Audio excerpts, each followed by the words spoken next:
ललितपुरको एउटा सङ्घुरो गल्लीभित्र छ एउटा यस्तो ठाउँ जो धेरैले देखेका छैनन्। यहाँ पुग्दा घडीको काँटा रोकिए जस्तो लाग्छ। यो हो हिरण्यवर्ण महाविहार। स्थानीयहरू यसलाई भन्छन् कुवा हिरबाह, तर यसको कथा जान्नेहरू थोरै मात्र छन्। 12औं शताब्दीमा राजा भास्कर देवले यो महाविहार बनाए।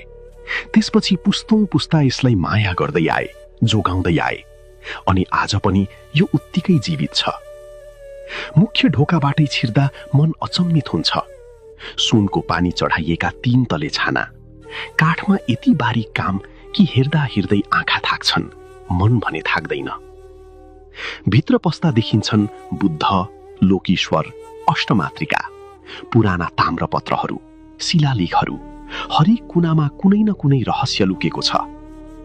र यहाँ हरेक वर्ष सम्यक महादान हुन्छ, नेवार बौद्ध संस्कृतिको सबैभन्दा पवित्र जात्राहरूमध्ये एक।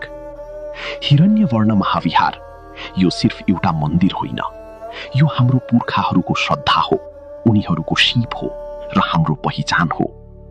एक पटक यहाँ आउनुहोस् र आफै महसुस गर्नुहोस्।